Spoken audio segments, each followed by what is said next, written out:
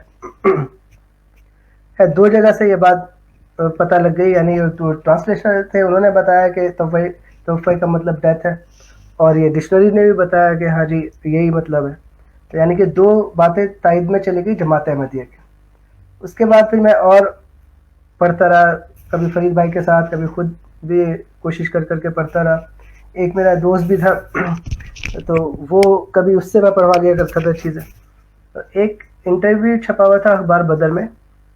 ممبئی ایک جگہ ہے انڈیا میں، اس ممبئی کے مربی تھے وہ. ان کا انٹرویو کسی ریڈیو والوں نے لیا اور اس میں ان سے یہ پوچھا گیا کہ آپ کو حضرت مرزا غلام احمد علیہ السلام کی صداقت قرآن مجید سے ثابت کرنی ہے تو کیسے ثابت کریں گے. تو وہ جو مربی صاحب تھے انہوں نے کہا کہ دیکھیں بہت ہی آسان بات ہے، اور اتنی آسان بات ہے کہ ایک عام انسان بھی اس کو آسانی سے سمجھ سکتا ہے، یعنی کہ جو پڑھا لکھا بھی نہیں ہے وہ بھی آسانی سے سمجھ سکتا ہے.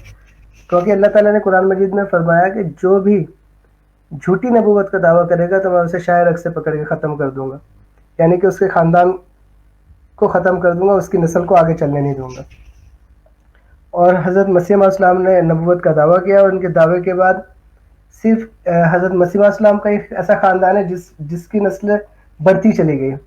باقی جو اور حضرت مسیح علیہ السلام کے رشتہ دار تھے یا بھائی اور دودے، ان کی نسلیں ختم ہو گئی. تو یہ انہوں نے جو چیز بتائی اس نے میرے اوپر بڑا اثر کیا کہ قرآن مجید کی تائید حضرت مسیح علیہ السلام کے ساتھ ہے. پھر وہ دو جو پہلے سے میں تحقیقات کر چکا تھا وہ بھی سامنے تھی، لیکن ابھی بھی یہ تھا کہ نہیں، استخارہ کر لینا چاہیے. تو میں نے استخارہ کرنے کا پلان کیا. یہ ساری چیزیں جو میں بتا رہا ہوں یہ 5-6 مہینے کے دوران دھیرے دھیرے ساری چیزیں ہوتی رہی ہیں. تو جب استخارہ کرنے کے لیے میں نے ایک رات میں سوچا آج رات استخارہ کرنا ہے، تو رات میں میں نے استخارہ کیا. اور استخارہ کرنے کے دوران ہی میرے دل میں یہ ہوا کہ نہیں، یہ سچی جماعت ہے اور یہ صحیح ہے. کیونکہ میں نے ان دنوں نمازیں میں گھر پہ پڑھتا تھا، اور میں مسجد میں نماز کبھی مسجد میں چلا جاتا تھا، کبھی گھر پہ پڑھتا تھا. اس دوران جب وہ میں نے استخارہ کیا تو مجھے یہ لگا کہ وہ دو شہادتیں، یعنی کہ وہ جو ٹرانسلیٹر صاحب نے بتایا، پھر وہ لائبریری، اور اس کے علاوہ یہ جو میں نے انٹرویو پڑھا، شاید یہ ساری چیزیں پازیٹیو ملتی جا رہی ہیں مجھے جماعت احمدیہ کے بارے میں. اس لیے یہ استخارے میں مجھے ایسا لگ رہا ہے کہ یہ سچی جماعت ہے. تو میں نے پھر دوبارہ سے استخارہ دہرایا. لیکن نہیں، یہ کیونکہ سب چیزیں پازیٹیو ہیں اس لیے یہ مجھے ایلیوژن شاید ہو رہا ہے.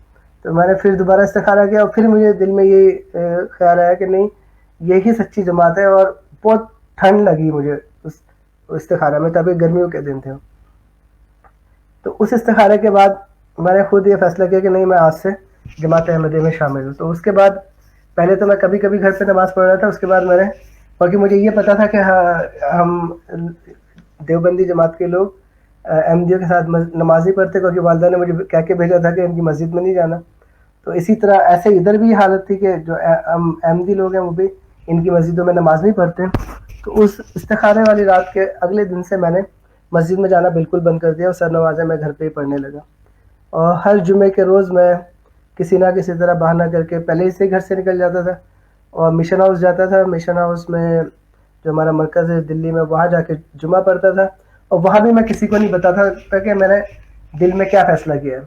اس کے لیے وہ اس لیے نہیں بتاتا تھا, مجھے یہ تھا کہ جو ریلیٹیو میرے قادیان میں ان کو پتہ لگے گا, ان کو پتہ لگے گا تو میرے گھر پہ پتہ لگے گا, اور میرے گھر پہ پتہ لگے گا تو یہ تو مجھے اچھی طرح پتہ تھا کہ جب کوئی احمدی ہوتا ہے تو اس کی کس طرح کی مخالفت ہوتی ہے, کیونکہ اسی چیز کی تو ہم لوگ ریسرچ کر رہے تھے, میں اور میرے دوست, میرے بہنوں, یہ سب چیزیں. تو خیر میں نے نہیں بتایا, 2-4 مہینے ایسے ہی میں نے گزار دیے. اور والدہ کو والدہ کبھی کبھی مجھ سے پوچھتی تھی کہ آج کل تم جاتے نہیں نماز پڑھنے. میں کہا ہاں امی, میں گھر پہ ہی پڑھ لیتا ہوں. انہوں نے بھی کچھ زیادہ نہیں پوچھا, میں نے بھی کچھ زیادہ نہیں بتایا. لیکن جب میں جمعہ پڑھنے مشن ہاؤس میں جاتا تھا تو خطبہ جو اردو میں ہوتا تھا وہ مجھے تھوڑا سمجھ نہیں آتا تھا کہ ایسا کیوں ہوتا ہے خطبہ, کیونکہ ہم نے تو کبھی بھی اپنی پوری زندگی میں اس وقت خطبہ کبھی ایسے سنا ہی نہیں. ہمیشہ بس خطبہ ثانیہ ہی ہوتا تھا, وہی سنتے تھے ہم لوگ, اور جمعے کی نماز 2 رکعت پڑھ کے آ جاتے تھے. اور یہاں خطبہ ہوتا تھا آدھا پونا گھنٹے کا, جس میں آدھا گھنٹہ تو وہ اردو میں خطبہ دیتے تھے. تو ایک دن میں نے ایک نوجوان وہاں پہ تھے مشن ہاؤس میں, ان سے میں نے پوچھا, میں نے کہا یہ جو خطبہ ایسے پڑھتے ہیں آپ بتا سکتے ہیں کیوں ایسے پڑھتے ہیں؟ تو انہوں نے ان کو مجھے تو نہیں پتا تھا لیکن وہ سمجھ گئے کہ ہاں بھائی میں نیا ہوں یا میں احمدی نہیں ہوں. تو انہوں نے کہا یہ بہتر ہوگا کہ آپ نا مربی صاحب سے پوچھیں, کیونکہ مربی صاحب سے ایک ہی بار ملاقات ہوئی تھی, وہ بھی شام کے ٹائم میں ہوئی تھی, تو وہ بھی شاید مجھے اس وقت بھول گئے تھے یا نہیں پہچان پائے. اور ویسے بھی میں جب بھی جمعہ پڑھنے جاتا تھا وہاں سے میں کوشش کرتا تھا جلدی نکل جاؤں بنا کسی سے ملے. تو پھر میں اس دن رکا اور مربی صاحب سے ملا, ان کو میں نے بتایا بھی کہ پہلے آپ کے پاس آیا تھا. تو میں نے ان سے پوچھا یہ ایسے کیوں پڑھتے, تو انہوں نے اس کی وضاحت دے دی, اور وہ مجھے سمجھ میں بھی آ گئی چیزیں کہ ہاں یہ جمعہ تو بہت ہی خاص چیز ہے ہم مسلمانوں کے لیے, اور جمعے کا خطبہ اگر اس زبان میں نہ ہو جس زبان میں لوگ سننے والے بیٹھے ہیں تو وہ خطبے کا معنی ہی نہیں پورے ہو پاتے. تو یہ چیز بھی بہت اچھی مجھے سمجھ میں آئی. تو اس کے بعد انہوں نے کہا آپ بیعت کر لیجیے. میں نے بتا دیا ان کو کہ میرے کیا حالات ہیں, میں اس طرح جمعہ پڑھنے آتا ہوں. تو انہوں نے کہا آپ بیعت کر لیجیے. میں کہا نہیں مولوی صاحب, میں جو ہوں قادیان جلسے پہ جانے کی خواہش رکھتا ہوں دسمبر میں, اور انشاءاللہ میں دسمبر میں وہاں جب جلسے پہ جاؤں گا تو میں بیعت کروں گا. تو انہوں نے کہا ٹھیک ہے جیسی آپ کی مرضی, کیونکہ یہ تو دل کا معاملہ ہوتا ہے. خیر میں اسی طریقے سے جمعہ ادھر پڑھتا رہا, کبھی کچھ پوچھنا ہوا تو پوچھ لیا مولوی صاحب سے. اب جب یہ ٹائم آیا جلسے کا, اب جلسے پہ مجھے جانا تھا, اور میں نے اس وقت ایک بہت بڑی غلطی یہ کری کہ میں نے اپنی والدہ سے کچھ جھوٹ بول دیا کہ میں نا کسی دوست کے ساتھ جا رہا ہوں اور میں 3-4 دن میں آؤں گا, اور میں نے کسی اور جگہ کا نام لیا. لیکن جو میرے بہن بھائی تھے ان کو پتا تھا سب, اور وہی مجھے ریلوے اسٹیشن چھوڑنے گئے. ریلوے اسٹیشن سے چھوڑا انہوں نے, وہاں سے پھر قادیان پہنچا, میں جلسے میں شامل ہوا. جلسے میں شامل ہونے کے بعد یہ 1998 کی بات ہے, تو اس وقت وہاں پہ ناظر اعلیٰ ہوتے تھے مرزا وسیم صاحب, میاں صاحب. تو جو میرے رشتہ دار تھے وہاں پہ, ان سے میں نے یہ ذکر کیا کہ میں بیعت کرنا چاہتا ہوں. تو انہوں نے کہا کہ نہیں, ابھی بیعت کرنا تمہارے لیے ٹھیک نہیں ہے, باقی ابھی تمہیں 1 سال اور پڑھنا ہے اپنا گریجویشن پورا کرنے کے لیے, اور اپنے پیروں پہ تمہیں کھڑا ہونا ہے. ابھی تم اگر بیعت کر لو گے تو لوگ بہت پریشان کریں گے, بہت دقت ہو جائے گی تمہارے لیے. تو مجھے تھوڑا سا یہ مطلب دھچکا لگا کہ میں تو نیت کر کے آیا تھا مجھے بیعت کرنی ہے, اور یہ مجھے منع کر رہے ہیں. تو پھر میں ایک دو جو لوگ تھے وہاں پہ, میں نے ان سے پوچھا کیا کروں, تو انہوں نے بولا کہ آپ میاں صاحب کے پاس چلے جائیں, ان سے مشورہ کر لیں کیا کرنا. تو میں میاں صاحب کے پاس گیا, مرزا وسیم احمد صاحب کے پاس. ان کو میں نے بتائی ساری چیزیں. تو انہوں نے کہا ٹھیک ہے, اگر آپ بیعت کرنا چاہتے ہیں, آپ اس نیت سے آئے تھے کہ آپ کو بیعت کرنی, تو آپ کو بیعت کر لینی چاہیے, اور نہ بتائیں کسی کو, خاموش رہیں آپ اس کے بارے میں. میں کہا ٹھیک ہے. تو الحمدللہ میں نے بیعت کر لی. جو ابھی موجودہ جو ناظر اعلیٰ صاحب ہیں انعام غوری صاحب, اس ٹائم یہ ناظر تبلیغ ہوتے تھے, اور انہوں نے میری بیعت کرائی. بیعت کرنے کے بعد میں واپس دلی آیا. تو جب میں دلی آیا تو وہ صبح نارملی ہم قادیان سے شام میں چلتے ہیں تو صبح دلی پہنچتے ہیں, اور دلی سے شام میں چلتے ہیں تو صبح قادیان پہنچتے ہیں. تو صبح میں گھر پہنچا, اور گھر پہ جب پہنچا تو والدہ اور ماموں دونوں آ کے بیٹھ گئے میرے پاس. تو انہوں نے پہلے امی نے مجھ سے پوچھا کہ تم کہاں گئے تھے, تو میں نے کچھ نہیں بولا, میں خاموش رہا. تو انہوں نے خود ہی جواب دیا قادیان. میں بولا جی امی. پھر میرے ماموں نے بولا کہ اچھا تم نے فارم بھر دیا؟ میں نے کہا جی میں نے فارم بھر دیا. یعنی کہ یہ 2 بات ہوئی ہیں. اس کے بعد کا جو 6-7 مہینے 8 مہینے مجھے نہیں پتا کتنے دن تک مجھ سے کوئی گھر پہ بات نہیں کرتا تھا. اور فائنل ایئر تھا اس دوران میرا. یعنی کہ میں گھر میں آتا تھا جیسے میں گیسٹ ہاؤس میں رہتا ہوں, کچن میں گیا کھانا کھا لیا, نہیں بھی کھایا تو کوئی کسی نے نہیں پوچھا کچھ بھی, پڑھائی کے بارے میں کچھ نہیں, اور بالکل جیسے مجھ سے کسی کا کوئی مطلب واسطہ ہی نہیں ہے. خیر اس کے بعد یہ ہوا کہ میرا ایک دوست تھا بہت عزیز بچپن کا, تو وہ ان دنوں دلی میں نہیں تھا. میں انتظار کر رہا تھا کہ وہ آئے گا تو میں اسے بتاؤں گا کہ میں نے کیا کیا قدم اٹھایا اپنی زندگی میں, اور وہ مجھے ضرور سمجھے گا. تو جب میرا دوست آیا وہ, تو میں نے اس کو بتایا یار میں نے یہ ایسے کر دیا. تو جیسے کہ میں نے ابھی بتایا کہ جو ہمارا یوتھ ہے, یعنی کہ یوتھ ادر دین جماعت احمدیہ, یعنی جماعت احمدیہ کے علاوہ جو یوتھ ہے ان کو صرف اسلام کا اتنا ہی پتہ ہے کہ ہاں والدین تھے تو میں بھی تھا, میں بھی مسلمان ہوں. تو میرے دوست نے بولا کہ یار دیکھو مجھے تو کچھ پتہ نہیں ہے, جو تم نے کیا ٹھیک ہی کیا ہوگا. لیکن 3-4 روز کے بعد میرا دوست آیا, مجھے کہنے لگا وہ ایک جگہ چل رہا ہے ہم دونوں کا. مجھے لگا ایسے ہی ہم کہیں جا رہے ہوں گے, تو شاید کسی سے ملنے یا کسی اور دوست سے ملنے جا رہے ہوں گے. لیکن جب ہم وہاں گئے تو وہاں دیکھا کہ 2-3 مولوی بیٹھے ہوئے تھے اس گھر میں جہاں وہ میرا دوست مجھے لے کے گیا. اور یہ رمضان کی بات ہے, رمضان شروع ہو چکے تھے ان دنوں. تو وہ کہنے لگے کہ جی آپ کا نام تنویر صاحب ہے؟ میں کہا جی میرا نام تنویر ہے. آپ نے مذہب تبدیل کیا ہے؟ میں کہا نہیں. کہتے اچھا تو کیا کیا آپ نے؟ میں کہا کچھ نہیں کیا, صرف حضور صلی اللہ علیہ وسلم کا حکم پورا کیا. کیونکہ رسول کریم صلی اللہ علیہ وسلم کی حدیث ہے کہ جب امام مہدی کو پاؤ تو چاہے برف کے پہاڑوں سے گھٹنے کرتے ہوئے تک جانا پڑے, اس تک جانا, اسے میرا سلام کہنا, اس کی جماعت میں شامل ہونا. کہتے کلمہ کیا پڑھتے ہو؟ میں کہا لا الہ الا اللہ محمد رسول اللہ. اور میں کہا سب چیزیں وہی کرتا ہوں جو پہلے کرتا تھا, کوئی کسی چیز میں فرق نہیں ہے. کہتے کہ آپ نے پوری چھان بین کری ہے, آپ جانتے بھی ہیں آپ نے کتنا بڑا غلط کام کیا. میں نے ان سے بولا, میں کہ اگر آپ کو لگتا ہے کہ میں نے کچھ غلط کام کیا ہے تو آپ مجھے بتا دیں کیا چیز غلط ہے, میں اس کی چھان بین کر لوں گا. کیونکہ میں نے جو فیصلہ لیا ہے اس کی میں نے پوری چھان بین کری ہے اور بہت اچھی طریقے سے کری ہے. اور وہ سب کرنے کے بعد میں نے یہ فیصلہ لیا, اگر آپ کے پاس کوئی اور چیز ہے تو وہ آپ مجھے بتا دیں. وہ کہنے لگے نہیں تمہیں پتہ نہیں ہے کہ یہ مرزا, انہوں نے حضرت مرزا صاحب کے شان میں گستاخی شروع کر دی. کہنے کہو یہ جھوٹے ہیں اور ان کو کہو تم جھوٹے ہیں. تو جن کے گھر میں ہم بیٹھے تھے وہ بڑے سلجھے ہوئے انسان تھے. انہوں نے بولا کہ نہیں مول صاحب یہ طریقہ نہیں ہے, وہ بچہ ٹھیک کہہ رہا ہے کہ جو چیز آپ کو پتہ ہے غلط ہے, وہ صحیح نہیں ہے, وہ اس کو بتا دیجئے, یہ دیکھے گا نہیں مانے گا تو یہ ذمہ دار ہوگا اس کا جو بھی ہے. خیر لیکن وہ مجھے پھر بھی اسی چیز پہ آمادہ کرتے رہے کہ میں ان کے سامنے کہوں کہ مرزا غلام احمد علیہ السلام جو جھوٹے. اور جب کچھ نہیں ہوا تو کہنے لگے میں اتنی دور سے چل کے آیا ہوں, کہہ دو آپ. میں کہا آپ اتنی دور سے چل کے آئے اس لیے میں جھوٹ بول دوں اس بات کا جس کا مجھے پتہ ہی نہیں ہے کہ سچ بھی ہے اور جھوٹ ہے یا نہیں ہے.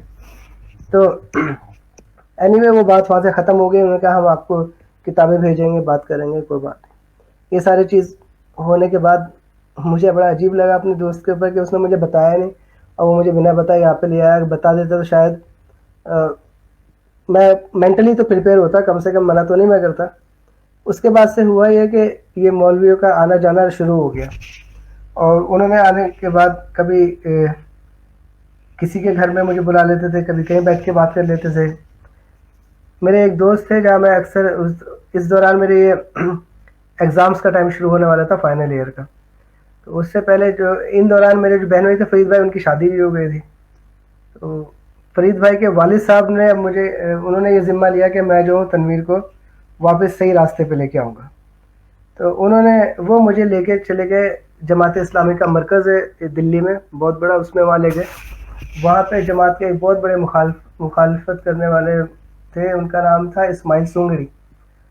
ابھی تو ان کی وفات ہو گئی لیکن وہ جماعت کے بہت بڑے مخالف رہے.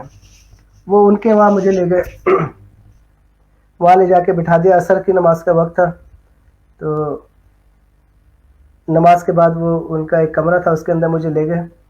وہاں جا کے جب میں بیٹھا تو مجھ سے انہوں نے پوچھا کہ ہاں جی بتاؤ کون تنویر ہے؟ میں کہا جی میں ہوں تنویر. کہ کیا کیا تم نے؟ تم نے جو ہے اسلام چھوڑ دیا ہے, کوئی اور مذہب اختیار کر لیا؟ میں کہا نہیں، ابھی میں نے نماز یہیں پہ پڑھی ہے. تو کہتے نماز کیا امام کے پیچھے پڑھی ہے اکیلے پڑھی ہے؟ میں کہا میں نے اکیلے نماز پڑھی ہے. تو کہنے یہ کیا تبدیلی کری ہے تم نے، اکیلے نماز کیوں پڑھی ہے؟ اور وہی سب باتیں شروع ہو گئی. میرے ایک اور دوست بھی میرے ساتھ تھے اس دن، تو انہوں نے بولا، وہ بھی جماعت کے تھے، انہوں نے بولا کہ آپ کو جو انہیں سمجھانا ہے وہ سمجھائیے آپ. اس طرح کی باتیں کرنے سے کیا مطلب ہے کہ آپ نے نماز کیسے پڑھی کیسے نہیں. انہوں نے بولا کہ تنویر نے آپ کو جواب دے دیا کہ ہاں میں نے نماز پڑھی ہے اور میں نے مذہب تبدیل نہیں کیا. تو انہوں نے بولا کہ تم کون ہو؟ تو انہوں نے بتایا کہ میں بھی جماعت احمدیہ میں کا ممبر ہوں اور میں پیدائشی احمدی ہوں اور حضرت مسیح علیہ السلام کا ماننے والا ہوں. کہنے اس کو تم مسیح موعود کہہ رہے ہو جو ہمیں کنجری کی اولاد کہتے ہیں. یعنی کہ انہوں نے اس طرح کے الفاظ استعمال کیے کہ حضرت مسیح علیہ السلام تو ہمیں گالیاں دیتے ہیں، مرزا غلام احمد تو ہمیں گالیاں دیتا ہے اور تم کہتے ہو ہم اسے مان لیں. جو میرے ساتھ دوست ہم ایک اور گئے ہوئے تھے، انہیں اس بارے میں زیادہ معلومات نہیں تھی کہ وہ کیا بات کرنا چاہ رہے ہیں، کیونکہ وہ بہت بڑے مخالفین میں سے تھے اور وہ جانتے تھے کیا چیز کرنی ہے. تو انہوں نے حضرت مسیح علیہ السلام کی کتاب کا ایک لفظ ہے ضروریت البقاء، اس کو سامنے رکھ کے انہوں نے بات چیت شروع کری اور ان سے کہا کہ یہ والی اب کتابیں لے کے آؤ اور پھر بیٹھ کے بات کریں گے. اور کتابیں لانے کے لیے جو ٹائم اور جگہ مقرر کی وہ میرا گھر کر دیا گیا کہ ٹھیک ہے آج سے 2 دن کے بعد تنویر کے گھر پہ یہ میٹنگ ہوگی. وہاں سے ہم فارغ ہوئے. فارغ ہونے کے بعد خیر کو کیا وہاں پہ تو کچھ ہوا نہیں، وہ بات چلی گئی دوسری میٹنگ کے لیے. تو وہاں سے ہم فارغ ہو کے جو میری بہن کے سسر تھے وہ چلے گئے اور جو ہمارے دوست تھے احمدی ان کے ساتھ میں مشن ہاؤس آ گیا. مشن ہاؤس آ کے انہوں نے مولوی صاحب سے پوچھا مولوی صاحب یہ کیا حضرت مسیح علیہ السلام نے کسی کتاب میں یہ ضروریت البقاء کا لفظ کا استعمال کیا؟ انہوں نے کہا جی ہاں کیا ہے استعمال. اور ادھر یہ دوست جو تھے ہمارے وہ دعویٰ کر کے آ گئے تھے کہ ایسا نہیں ہو سکتا کچھ. تو اب یہ کتاب وہاں پہ لے کے جانا تھا تو مولوی صاحب نے بتایا کہ اس کی تو اس طرح کی چیزوں کی تو اجازت ہی نہیں ہے اور کسی کو اگر چھان بین کرنی ہے تو وہ یہاں پہ آ جائے مشن ہاؤس میں، ساری کتابیں یہاں پہ رکھی ہیں، یہاں پہ آ کے کر لیں جو بھی چیز کرنی ہے. عموماً جب بھی اس طرح کی مجلسیں یہ لوگ لگاتے ہیں تو اس میں یا تو جھگڑے ہوتے ہیں یا یہ لوگ ہم لوگوں کو مارتے ہیں یا گالیاں دیتے ہیں، یہی سب چیزیں ہوتی ہیں. تو اس وجہ سے جماعت کا نظام یہ تھا کہ اگر کسی کو کچھ پتہ کرنا ہے مشن ہاؤس کھلا ہوا ہے، قادیان کے سارے دروازے کھلے ہوئے ہیں، وہ جب چاہے جب آئے مہمان خانے میں ہمارے مہمان بن کے رہیں، جو چیز دیکھنی ہے جو کتاب دیکھنی ہے دیکھ لیں. تو یہ بات جو ہمارے دوست ہیں ان کو بھی نہیں پتا تھی اور میں تو نیا احمدی تھا، مجھے تو اس ٹائم کچھ بھی نہیں پتا تھا زیادہ. لیکن یہ تھا کہ میں پڑھتا رہتا تھا. تبلیغی ہدایت کتاب میں نے کافی اچھے سے پڑھی اور اسلامی اصول کی فلسفی پڑھی اور بھی کتابیں پڑھتا رہا اس دوران. اب جس دن میٹنگ تھی اس میٹنگ سے ایک دن پہلے رات میں پھر 4-5 مولوی میرے گھر پہ آئے اور جو میرا دوست تھا اس کے گھر پہ مجھے لے گئے وہ کہ چلو تم سے نا کچھ بات کرنی ہے، کیونکہ میں نے فون کر کے بول دیا تھا کہ وہ جو میٹنگ آپ نے طے کری ہے اس میٹنگ کو ہم نہیں کر پائیں گے، اگر آپ کو وہ کتاب دیکھنی ہے تو آپ یہاں مشن ہاؤس میں آ کے دیکھ لیں. تو وہ مزید تھے کہ نہیں لے کے آؤ اور ہم سے بیٹھ کے بات کرو، ہمیں دکھاؤ. لیکن تو وہ مولوی صاحب مجھے لے گئے وہاں پہ میرے دوست کے گھر پہ. وہاں پہ بہت سارے لوگ جمع ہوئے تھے اور وہاں پہ وہ سب باتیں کرنے لے کہنے ہمیں کوئی کتاب نہیں چاہیے، ہمیں کسی سے کوئی بات نہیں کرنی، صرف ایک کام کرو تم جو ہے استغفار کر کے کلمہ پڑھ لو. میں کہا میں استغفار بھی بہت کرتا ہوں کلمہ بھی پڑھتا ہوں. تو کہنے لگے ہم تمہیں سمجھا رہے ہیں. میں کہا جی ہاں میں سمجھ رہا ہوں اور میں نے جو بھی کچھ کیا ہے وہ بہت سوچ سمجھ کے کیا ہے، اس لیے میں جو کر رہا ہوں بالکل صحیح کر رہا ہوں اور اگر میں کچھ غلط کر رہا ہوں تو اس کا ذمہ دار میں خود ہوں گا، اللہ تعالیٰ کے سامنے جواب دہ میں ہوں گا. وہاں پہ وہ تھوڑا سا گرما گرمی ہونے لگی کہ نہیں تم تو بدتمیزی کر رہے ہو اور تم ہماری بات سننا نہیں چاہتے ہو. تو میں کہا اب جو آپ کو سمجھنا ہے وہ سمجھ لیجیے، لیکن جو مجھے بتانا تھا وہ میں نے بتا دیا. تو انہوں نے کہا ٹھیک ہے اب تمہیں نہیں سمجھنا مت سمجھو، لیکن یہاں پہ پوری علاقے میں کسی سے تم بات نہیں کرو گے اس بارے میں. کہ میں نے کہا ایسا ہے کہ میں بات بھی کروں گا اور میں جیسے رہتا ہوں ویسے ہی رہوں گا، اور اگر آپ کو ان لوگوں کو روکنا ہے تو ان سے بولیں کہ یہ مجھ سے نہ پوچھا کرے کہ میں نے کیا کیا ہے، لیکن اگر مجھ سے کوئی بات پوچھے گا تو میں اسے پوری بات بتاؤں گا جو بھی مجھے پتا ہے. خیر وہ اس طرح ہنگامہ ہوا. وہاں سے میں آ گیا کہ نہیں ٹھیک ہے اب صبح دیکھیں گے، کیونکہ صبح کا ٹائم طے تھا اور رات میں مجھے نیند نہیں آ رہی تھی. میں کہا ابھی انہوں نے اتنا ہنگامہ کیا، صبح میں باقی جو میرے احمدی دوست ہیں وہ تو آ نہیں رہے ہیں، اور یہ ابھی اور ہنگامہ کریں گے صبح میں. تو بڑی بے چینی سے وہ رات میری گزری، اور صبح صبح جیسے ہی اذان ہوئی ہے فجر کی، اسی وقت میں نے نماز پڑھ لی ساتھ کے ساتھ، ذرا بھی وقت ضائع نہیں کیا، اور اسی وقت میں گھر سے نکل گیا اپنے ایک دوست کے یہاں جا کے بیٹھا رہا میں اس دن. وہ لوگ تقریباً 7 بجے میرے گھر پہ اکٹھے ہوئے، بہت سارے مولوی، تقریباً 50-60 مولوی ہوں گے، جو کہ دیوبند ایک جگہ ہے دلی میں، وہ انڈیا میں، دلی سے تقریباً 120-150 کلومیٹر دور. وہاں سے بہت سارے مولوی آئے ہوئے تھے، دلی سے بہت سارے مولوی آئے تھے. ایک جگہ لکھنؤ میں، وہاں پہ ایک مدرسہ ہے ندوہ، وہاں سے آئے ہوئے تھے. تو یہ سارے مولوی جو ہے وہ سب جا کے میرے گھر پہ اکٹھے ہوئے، اور وہاں پہ جا کے جتنی بھی کتابیں میرے پاس تھی، میری رکھی ہوئی تھی وہاں پہ، وہ ساری اٹھا کے لے گئے. پھر انہوں نے وہاں پہ ایک جلسہ کیا، کہنے لگے یہ جو لڑکا یہ بہک گیا ہے، اور اپنے بچوں کو اگر بچانا ہے تو اس سے سب دور رکھیں، ان لوگوں کو اس سے کوئی مطلب واسطہ نہ رکھیں. جو کرنا تھا ان لوگوں نے وہ سب کیا، اور وہ وہاں سے چلے گئے. اور میں سوچتا رہا کہ اب کیا کروں گا، کہ میں تو میرے گھر میں اتنا زیادہ ہنگامہ ہو چکا تھا، مجھے یہ تھا کہ پتہ نہیں والدہ مجھے گھر پہ رکھیں گی یا نہیں رکھیں گی. پھر میں وہ جو دوست تھے میرے احمدی، ان کے پاس چلا گیا. وہاں سے پھر شام میں نے فون پہ رابطہ ہوا میرے دوستوں سے، تو میرے دوستوں نے کہا کہ تمہاری والدہ تمہیں نے بولا ہے کہ اسے ڈھونڈ کے لے کے آؤ گھر. تو پھر میں شام میں گھر پہ چلا گیا، خیر کہ والدہ نے بلایا تھا، تو انہوں نے خیر کچھ نہیں بولا، اور صرف اتنا ہی کہا کہ جو کچھ ہونا تھا یہ ہماری رسوائی وہ تم نے کرا دی.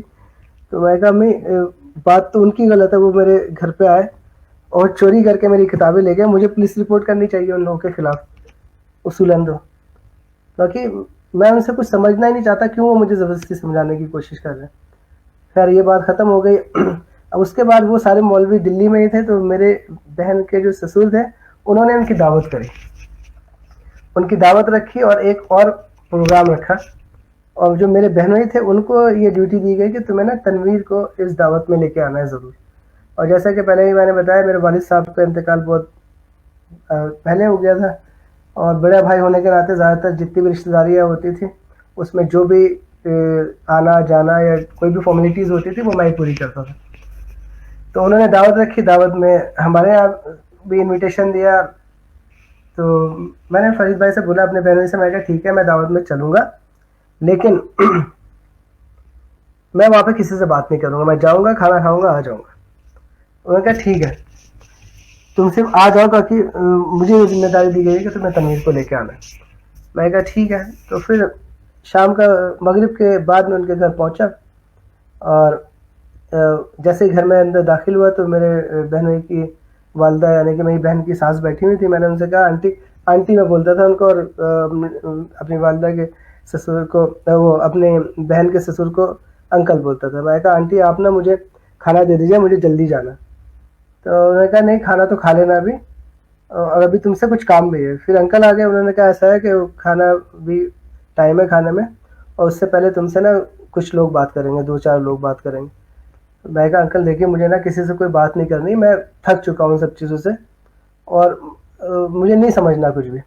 تو وہ ناراض ہونے لگے کہ اب تم اتنے بڑے ہوئے کہ ہم لوگوں کی بات بھی نہیں سنتے. تو پھر مجھے لگا کہ چلو ٹھیک ہے 2-4 لوگ ہیں سن لیتے ہیں جلدی. میں کہا ٹھیک ہے. میں کہا اچھا بتائیے کیا بات سننی ہے. تو انہوں نے کہا انتظار کرو بھی آتے ہیں. اوپر فرسٹ فلور پہ کمرہ تھا، اس کی بالکنی میں کھڑا ہوا تھا. بات ہوئی تھی 2-4 لوگوں کی، تھوڑی دیر کے بعد جو دیکھا پورا کمرہ بھرا ہوا تھا. تو پورا کمرہ جب بھرا ہوا تھا، کالونی کے لوگ تھے سب، اور اس کے 6 مولوی تھے ساتھ میں. جو 6 مولوی تھے وہ آ کے بیٹھ گئے اور بات چیت کرنے لگے. جیسے انہوں نے بات چیت شروع کری تو میرے ذہن میں پتہ نہیں اللہ تعالیٰ نے کہاں سے بات ڈالی. ہمارے ایک پڑوسی تھے جو کافی معزز تھے، تو وہ بیٹھے ہوئے تھے. میں نے ان سے کہا، میں کہا انکل دیکھیے یہ میٹنگ شروع کرنے سے پہلے نا میں چاہتا ہوں کہ آپ میری ذمہ داری لے لیں، اور ذمہ داری میں کچھ شرطیں ہیں میری، وہ ان کو مان لیجیے. کہنے ہاں بیٹا بتاؤ کیا شرطیں ہیں. میں کہا انکل 2 شرطیں، کہ ایک تو میں یہاں پہ اتنے ٹائم تک بیٹھوں گا، آدھا گھنٹہ پونا گھنٹے کا ٹائم تھا. میں کہا اتنی دیر تک بیٹھوں گا، پہلی چیز. دوسری چیز، اگر انہوں نے کوئی بھی جتنے بھی یہ لوگ آئے ہوئے 5-6 جو مولوی صاحب آئے ہوئے کوئی بدتمیزی کی یا گالی گلوچ کری تو میں یہاں سے اٹھ کے چلا جاؤں گا. انہوں نے کہا ٹھیک ہے بیٹا تم بے فکر ہو کے اپنی بات کرو جو بھی کرنی ہے. ٹھیک ہے، وہ انہوں نے ذمہ داری لے لی. تو جو مجھ سے ملنے آئے تھے ان کا نام تھا شاہ عالم گورکھپوری. شاہ عالم گورکھپوری جو تھے وہ تحفظ ختم نبوت بھارت کے صدر تھے. انہوں نے بات شروع کری. انہوں نے بات شروع ایسے کری کہ تنویر صاحب، جب کسی شخص کو دل کا مرض ہو جاتا ہے، یعنی کہ ہارٹ پرابلم ہو جاتی ہے، تو اس کے لیے جو ہے ہارٹ اسپیشلسٹ آتا ہے اور اس کے دل کو ٹھیک کر دیتا ہے. میں نے کہا جی بالکل، یعنی جو تمہارا مرض ہے ہم اس کے اسپیشلسٹ ہیں اور اس کو ہم ٹھیک کرنے آئے ہیں آج. میں نے کہا مجھے تو کوئی مرض نہیں ہے الحمدللہ. کہتے تمہیں نہیں پتا تمہیں کیا مرض ہے؟ میں کہا نہیں مجھے کوئی بھی مرض نہیں ہے. یعنی بھائی اتنے سارے لوگ جو یہ پریشان ہو رہے ہیں، یہ کیا مسئلہ ہے؟ میں کہا پھر ان لوگ، میں کہا پریشان لوگ ہو رہے ہیں نا، تو ان لوگوں سے پوچھیے ان کو کیا پرابلم ہے، مجھے تو کوئی پرابلم نہیں ہے. تو بات چیت دوسرے رنگ میں شروع ہو گئی.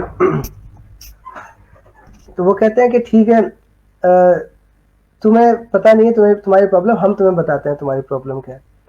تمہاری پرابلم یہ ہے کہ تم جس شخص کے اوپر ایمان لائے ہو وہ سچا شخص نہیں ہے. میں کہا آپ کیسے کہہ سکتے ہیں کہ وہ سچے نہیں ہیں؟ آپ کیسے کہہ سکتے ہیں کہ وہ سچے نہیں ہیں؟ کہتے ہیں کہ بہت ساری دلیلیں ہیں ہمارے پاس. میں کہا آپ دلیل دے دیں، میں چیک کر لوں گا جا کر کے. تو وہ کہتے ہیں کہ تم کیسے کہتے ہو کہ وہ سچے ہیں؟ میں کہا سیدھی سی بات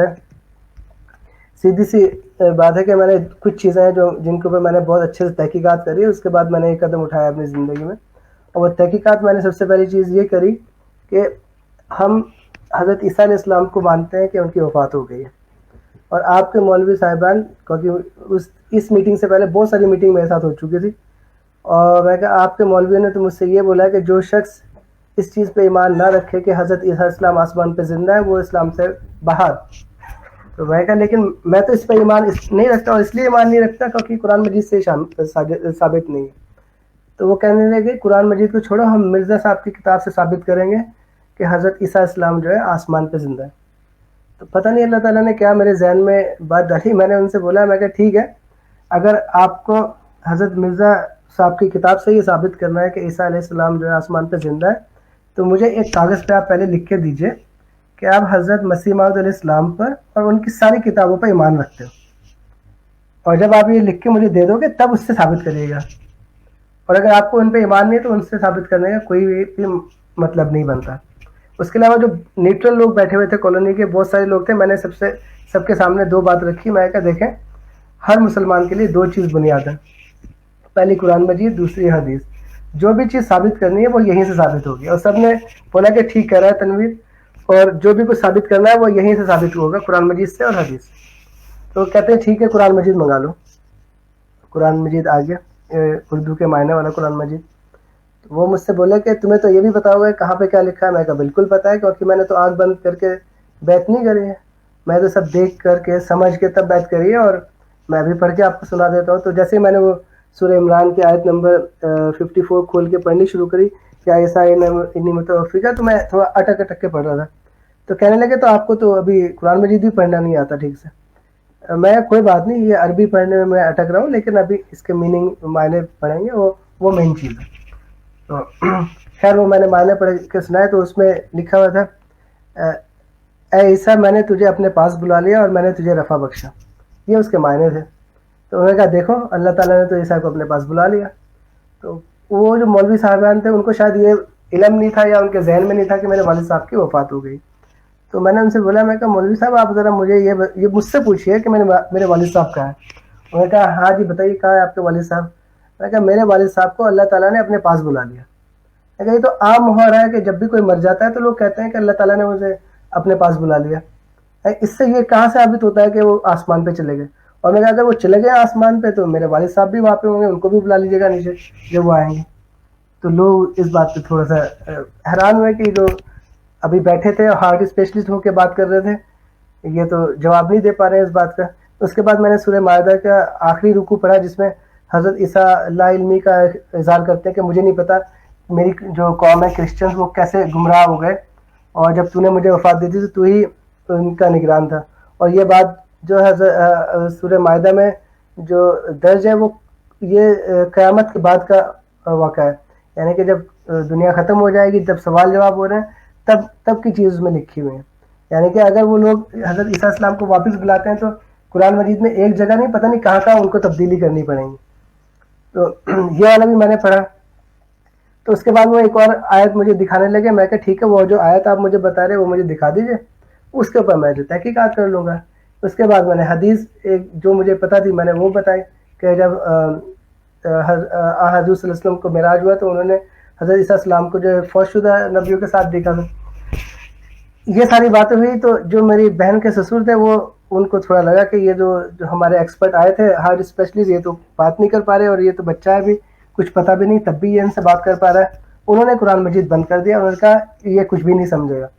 اور جیسے ہی انہوں نے قرآن مجید بند کیا تو یہ شاہ عالم گورکھپوری اور ان کے ساتھ جو 4-5 اور مولوی تھے انہوں نے حضرت محمد صلی اللہ علیہ وسلم کو گالیاں دینی شروع کر دی, ملاؤن اور جھوٹا اس طرح کی باتیں شروع کر دی. تو جو ایک اور انکل تھے جن سے میں نے کہا تھا آپ ذمہ دار ہیں, میں کہا دیکھیں انکل انہوں نے یہ چیزیں شروع کر دی ہیں اور اس لیے اب میں یہاں پہ نہیں رکوں گا, اور یہ بات ہماری پہلے ہی طے ہوئی تھی. انہوں نے کہا ٹھیک ہے بیٹا تم چلے جاؤ. میں وہاں سے اٹھ کر کے چلا آیا. اس کے بعد اگلے دن میرے گھر میں میرا بھائی مجھ سے کہتا ہے کہ نہیں وہ ایسا ہے کہ وہ جو آئے تھے نا مولوی ان کو تو کچھ نہیں پتا تھا, ہم دوسرے مولوی بلائیں گے. تو میں کہا ایکسکیوز می بھائی آپ کو نا تھوڑی غلطی ہے. میں کہا وہ جو آپ کے مولوی آئے تھے وہ شروعات میں ہی انہوں نے بول دیا تھا کہ ہم نا اسپیشلسٹ ہیں, جیسے کہ ہارٹ اسپیشلسٹ ہوتا ہے. تو میں کہا آپ لوگوں کو ذرا غلط فہمی یہ ہو رہی ہے کہ وہ مجھے سمجھانے آئے تھے, حالانکہ یہ بالکل بھی وہ مجھے سمجھانے نہیں آئے تھے. وہ اچھی طرح جانتے تھے کہ وہ مجھے نہیں سمجھا سکتے. وہ تو جس مقصد کے لیے آئے تھے وہ مقصد پورا کر کے گئے ہیں. انہوں نے کہا کہ اس میرے جانے کے بعد انہوں نے وہاں پہ جلسہ کیا, پوری کالونی والوں سے کہا کہ اس سے قطع تعلق کرو. تو انہوں نے صرف یہ کیا کہ میری کردار کشی اور میرے بارے میں غلط باتیں کر کے لوگوں کو مجھ سے بدسن کرنا تھا. وہ اس میں کامیاب ہو گئے, لوگوں کو مجھ سے بدسن کر کے چلے گئے. اس کے بعد سے جب بھی کوئی ملتا تھا بہت سارے لوگ اس طرح کی بھی باتیں کرتے تھے کہ آپ اکیلے آتے جاتے ہو, یہاں سے کوئی آپ کے اوپر اٹیک کر دے تو کیا ہوگا, کوئی حادثہ نہ ہو جائے. تو میں کوئی بات نہیں, اللہ تعالیٰ جس نے جان دی ہے وہی جان لے سکتا ہے. اگر اس نے لینی ہوگی تو لے لے گا, کوئی حملہ کرنے والا ہوگا تو حملہ بھی کر سکتا ہے. کوئی بات, دیکھیں گے کیا ہوگا. خیر ہوا کچھ نہیں اور اس طرح وقت گزرتا رہا.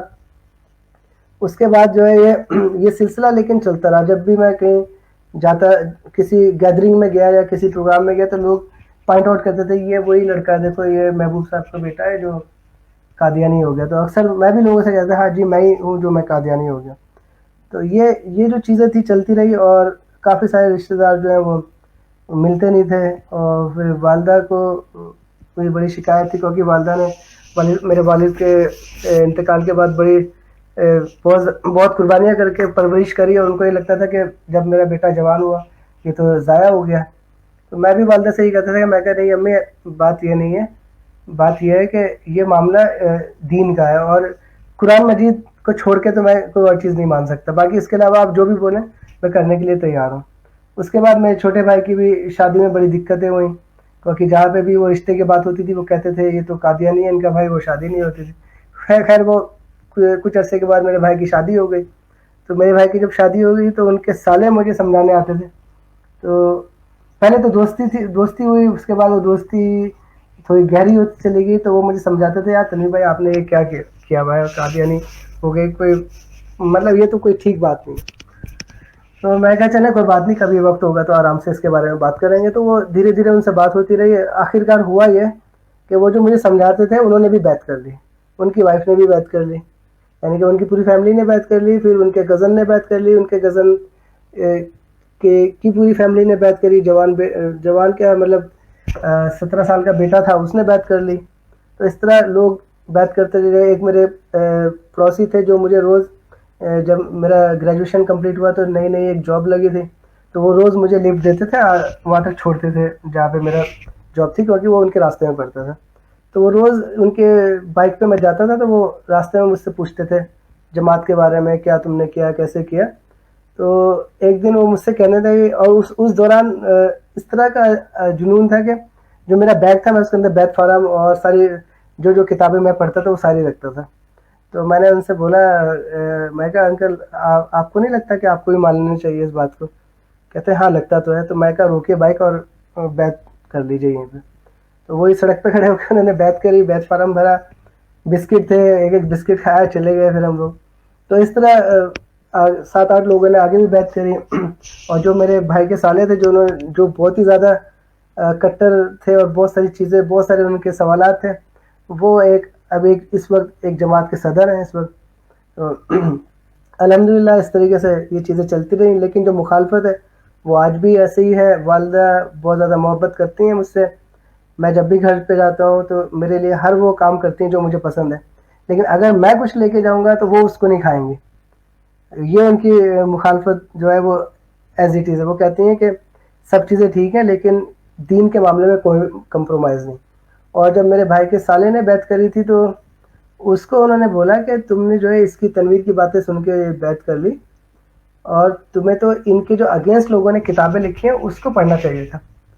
تو میں نے امی سے کہا، میں کہا امی یہ طریقہ ٹھیک نہیں ہے. لیکن کیونکہ اگر ہم مخالفت والی کتابیں میں پڑھنی ہیں تو سب سے زیادہ مخالفت میں تو کتابیں حضور صلی اللہ علیہ وسلم کی مخالفت میں لکھی گئی ہیں. 50,000 سے بھی زیادہ کتابیں لکھی گئی ہیں، ہمیں وہ پڑھنی چاہیے. پھر میں کہا یہ طریقہ نہیں ہے، طریقہ دوسرا کچھ اور ہے اس کا. میں کہا وہ جو میری سمجھ میں آتا ہے اور جو بہت آسان طریقہ ہے وہ یہ کہ قرآن مجید میں اللہ تعالیٰ نے جو لوگ اللہ تعالیٰ کے فرما بردار بندے ہیں ان کی بھی نشانی بتائی ہیں، اور جو نافرمان بندے ہیں ان کی بھی نشانیاں بتائی ہیں. میں کہا صرف یہ کرنا ہے کہ ہمیں وہ پین ڈاؤن کرنی ہے، لکھ لینی ہے کیا کیا خصوصیات ہیں فرما بردار لوگوں کی، کیا کیا خصوصیات ہیں نافرمان لوگوں کی. اور یہ سب باتیں جب ہم لکھ لیں گے، جیسے کہ ایک دو مثالیں، جیسے کہ ایک مثال یہ ہے کہ جو اللہ تعالیٰ کے فرما بردار بندے ہیں وہ ایک جماعت کی شکل میں رہتے ہیں جس کی مثال قرآن مجید میں مدھو مکھی کی طرح دی گئی ہے. یعنی کہ ان کی ایک رانی مکھی ہوتی ہے جو خلیفہ ہوتا ہے اور وہ سب اس کے پیچھے پیچھے چلتے ہیں. اور جو نافرمان ہیں ان کی مثال جو عام مکھی والی دی گئی ہے.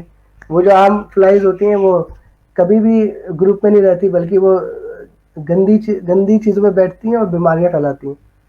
اور یہ جو یہ شہد کی مکھی کی مثال دی ہے قرآن مجید میں، وہ اکٹھی رہتی ہیں، پھولوں کے اوپر بیٹھتی ہیں، شہد اکٹھا کرتی ہیں اور ان کا رس اکٹھا کرتی ہیں، شہد دیتی ہیں جس سے لوگوں کو بہت فائدہ ہوتا ہے. میں کہا یہ ایک مثال ہے اس طرح کی. پھر اگر ہم دنیاوی مثال دیکھیں تو اگر مان لیجیے ایک گراؤنڈ میں 2 ٹیم کھیل رہی ہیں اور ایک ٹیم کا کیپٹن ہے اور ایک ٹیم میں کوئی بھی کیپٹن نہیں، تو کون جیتے گا؟ عام سمجھ سے آدمی سوچے تو وہ اپنا آپ سمجھ جائے گا جس کا کیپٹن نہیں ہے ادھر تو ہر کوئی اپنی مرضی سے ادھر ادھر بھاگ رہا ہوگا. جس کا کیپٹن ہے وہ کیپٹن کے جو کی گائیڈنس میں اس کو فالو کرتے ہوئے کھیل رہے ہوں گے تو ظاہر سی بات ہے وہ لوگ جیتیں گے. میں کہ اس طریقے سے بہت ساری چیزیں مثال قرآن مجید میں دی ہوئی ہیں، ان کو ہمیں لکھ لینا چاہیے. ان کو دیکھ کے ہمیں یہ دیکھنا چاہیے کہ وہ سب چیزیں، وہ ساری خصوصیات آج کی تاریخ میں پوری دنیا میں کہاں پہ ہیں. اور اگر آپ کو وہ ساری خصوصیات جماعت احمدیہ میں نظر آئے تو میں نے اپنی والدہ سے بولا میں آپ سے یہی ریکویسٹ کروں گا کہ آپ پھر سے تحقیقات کریں، جماعت احمدیہ کو سمجھنے کی کوشش کریں. بالکل بھی شرمانے کی ضرورت نہیں ہے اگر وہ سب چیزیں یہاں پہ ہیں. اور اگر آپ کہتی ہیں کہ وہ سب چیزیں جماعت احمدیہ میں نہیں ہیں، کہیں اور ہیں، تو وہ مجھے دکھائیے، میں سب سے پہلے اس کو قبول کرنے کے لیے تیار ہوں. تو آج تک بھی مطلب ابھی تو مجھے بیعت کرے ہوئے 18 سال ہو گئے. ابھی بھی میں جکارتہ میں ہوں اور میری فیملی یہاں پہ، تو میں والدہ سے کہتا ہوں آپ ادھر آئے ہمارے ساتھ بھی آ کے رہ لیں. تو وہ ابھی بھی کہتی ہیں کہ میں تمہارے گھر میں آ کے کیسے رہوں، تم تو قادیانی ہو. تو یعنی کہ یہ جو 2 طرح کے ٹارچر ہوتے ہیں. ایک تو وہ ٹارچر ہوتا ہے کہ جو آپ کو جسمانی ٹارچر ہوتا ہے، لوگ آئے مارکیٹ چلے گئے، کچھ دنوں میں آپ پہ زخم بھر گیا، آپ بھول بھی جاتے ہیں وہ چیز. لیکن جو ایموشنل ٹارچر ہوتا ہے وہ پوری زندگی آپ کے ساتھ رہتا ہے. وہ اس سے گزرنا اٹس ریئلی ویری ٹف. اور میں اس سے ہر 2-4 روز میں کوئی نہ کوئی فون آ جائے گا یا کوئی رشتہ دار سے کسی سے بات ہوگی تو یہ سب باتیں سامنے آ جاتی ہیں. یعنی کہ وہ ٹارچر میری لائف کا تو ابھی ختم نہیں ہوا ہے، میں دعا کرتا ہوں ختم ہو جائے. باقی یہ جو تبادلہ خیالات، یعنی کہ جو میں اپنے خیالات کا اظہار کر رہا ہوں، اس کے لیے ضروری چیز یہ ہے کہ اللہ تعالیٰ نے قرآن مجید میں فرمایا ہے کہ میں نے انسان کو پیدا کیا ہے صرف اپنی عبادت کے لیے. کیونکہ ایک دفعہ وہ ایک جگہ مجھے لوگوں نے اکٹھا کر لیا اور انہوں نے مجھ سے بٹھا لیا ایک کورٹ میں، ایک ایڈوکیٹ کے چیمبر میں. تو کہتے ہیں یہ بتاؤ مسئلہ کیا ہے؟ میں کہا صرف ایک ہی مسئلہ ہے. کہتے کیا مسئلہ ہے؟ میں کہا مسئلہ یہ ہے کہ اللہ تعالیٰ نے قرآن مجید میں فرمایا کہ میں نے جن اور انسان کو پیدا کیا اپنی عبادت کے لیے. اور میں کہا ہم اس کام کے علاوہ، یعنی کہ جو مقصد اللہ تعالیٰ نے قرآن مجید میں بیان کیا ہے عبادت کا، وہ ہم نہیں کرتے، اس کے علاوہ ہم سارے کام کرتے ہیں. کیونکہ یہی سب سے بڑا مسئلہ ہے. اور جب کوئی یہ کام کرنے لگتا ہے تو وہ جو باقی لوگ ہیں نا وہ سب اس کو پریشان کرتے ہیں. کہتے نہیں ہم نے سنا ہے کہ تم قادیانی ہو اور قادیان میں جنت ہے اور دوزخ ہے اور وہاں پہ اور بہت ساری چیزیں ہیں. تو یہ دلی سے کے پاس کی ایک جگہ تھی جہاں پہ بات ہو رہی تھی. تو میں نے ان سے بولا کہ باہر میری گاڑی کھڑی ہے, اب جانا ہے مجھے واپس دلی ہے, لیکن سب کچھ کینسل, آپ ابھی میرے ساتھ چلیے, سیدھے قادیان چلتے ہیں, جنت دوزخ وہ ساری چیزیں آپ مجھے دکھا دیجیے, اور جو بھی ہوگا وہی فیصلہ کر لیں گے. یہ ایسے تو باتیں تو ہوتی رہتی ہیں, لیکن کبھی بھی نہ تو کوئی گیا. کچھ لوگ جو کچھ دوست جو میرے ساتھ گئے, انہوں نے آنے کے بعد ان کے ساتھ بھی مخالفت شروع ہو گئی, حالانکہ انہوں نے بیعت بھی نہیں کری تھی, وہ صرف گئے تھے وہاں پہ. تو انہوں نے کہا تنویر بھائی ہم آپ کے ساتھ دوبارہ ادھر نہیں جا سکتے. اور آج بھی یہ ہوتا ہے کہ اگر میرے پورے علاقے میں سے کوئی لڑکا کہیں چلا گیا چھوڑ کے, یا کسی کوئی گھر سے بھاگ گیا, تو وہ سیدھے میرے والدہ کو فون کرتے ہیں کہ تمہارا بیٹا ہمارے بیٹے کو قادیان لے گیا. ایک دفعہ تو میں یہاں انڈونیشیا میں تھا, میری والدہ مجھے فون کرتی ہیں بڑی غصے میں کہ کہاں پہ وہ لڑکا. میں کہا کیوں, کس لڑکے کی بات کر رہی ہیں, میں جانتا بھی نہیں تھا کس لڑکے کی بات, کون ہے, کیا نام ہے. کہنے وہ لڑکے کو تم قادیان لے گئے, وہ قادیانی ہو گئے. میں کہا نہیں مجھے نہیں پتا, اور نہ میں کسی کو لکھے گیا ہوں. اور اس حد تک نفرت ہے کہ اگر کوئی شخص میرے ساتھ 2 دن بھی وہاں پہ, میں اگر دلی میں ہوں اپنے گھر پہ, اور 2 دن میں کسی کے ساتھ گھوم رہا ہوں, تو اس کے پاس دوسرے تیسرے دن لوگ پہنچ جائیں گے کہ تنویر کے ساتھ نہیں رہنا ہے, یہ شخص ٹھیک نہیں ہے, اور یہ قادیانی ہے, اور اس طرح کی وہ چیزیں کرتے ہیں. پھر اس کے علاوہ جو ان کے جھوٹ ہے, یعنی کہ اب میرے خالو ہیں جو جن کا زیادہ تر ٹائم مڈل ایسٹ میں گزرا ہے جاب کرتے ہیں, وہ جب بھی چھٹیوں پہ انڈیا آتے تھے میرے لیے کیسٹ یا کتابیں مخالفت میں جتنی بھی قادیانی کے بارے میں یہ ساری چیزیں لے کے آتے تھے. تو میں ان سے کہتا تھا, میں کہا انکل آپ نا ایک بڑا اچھا کام کرتے ہیں میرے لیے. کہتے کیا کہ میں کہا سال بھر میں جو کمی آئی ہوتی ہے نا میرے ایمان میں, وہ آپ آ کے پوری کرا دیتے ہیں. میں کہا کیوں پوری کرا دیتے ہیں, وہ بھی بتا دیتا ہوں. وہ اس لیے پوری کرا دیتے ہیں کیونکہ آپ جتنی بھی چیز لاتے ہیں وہ جھوٹ ہوتی ہیں. جیسے آپ نے مجھے کہا کہ تذکرہ جو ہے ہماری قرآن مجید ہے, نعوذ باللہ. میں کہا یہ تو کہیں یہ ایکسیپٹیبل ہے نہیں, ایک ہی قرآن ہے پوری دنیا میں, سب کے لیے ایک ہی قرآن. کہتے ہیں قادیان میں آپ کا حج ہوتا ہے. میں کہا یہ بھی جھوٹ ہے. میں خود الحمدللہ مجھے اللہ تعالیٰ نے توفیق دی, میں بزنس کے سلسلے میں باہر جاتا تھا, میں خود عمرہ کر کے آیا ہوں وہاں پہ. ان کو بھی پتا ہے کہ ہاں میں نے بھی عمرہ کرا ہے وہاں پہ. پھر بھی اس طرح کے الزامات, میں کہا یہ جو الزامات ہیں یہی چیز ثابت کرتے ہیں کہ دیکھو ہم سچے ہیں, اور یہ جتنے بھی مولوی ملتے ہیں وہ جب بھی کوئی بات کریں گے وہ جھوٹ بات کریں گے. یعنی جھوٹ بات کہاں سے شروع کریں گے کہ حضرت محمد صلی اللہ علیہ وسلم جھوٹے ہیں, ان کی کتابیں جھوٹی ہیں, ان کی تو ان کے بارے میں مطلب جتنی بھی غلط بات کردار کشی کر سکتے ہیں وہ سب چیزیں وہ کرتے ہیں. حالانکہ میں نے ان سے جو جن لوگوں سے زیادہ قریبی ہو گیا, یعنی کہ وہ مخالفین مولوی جو زیادہ مجھ سے بات چیت کرتے رہے, ان کو میں نے یہ دعوت دی.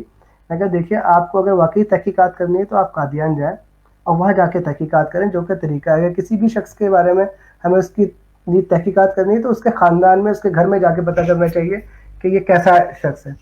تو یہی میں 1 گھنٹے کے ٹائم میں جو بتا سکتا تھا وہی یہ سب باتیں.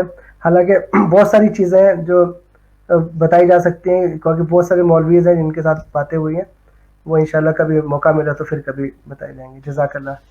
جزاک اللہ. ماشاء اللہ تنویر بھائی, بہت ہی ایمان افروز واقعہ آج آپ نے ہمیں سنایا ہے.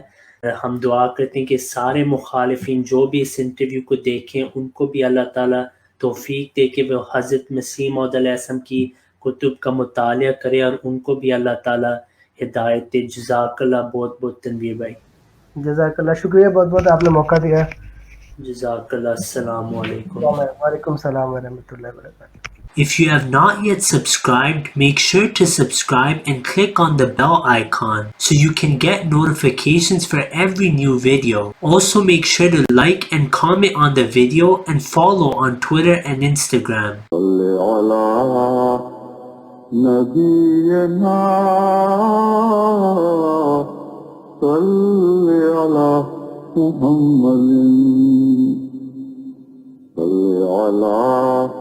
سفينا صل على محمد.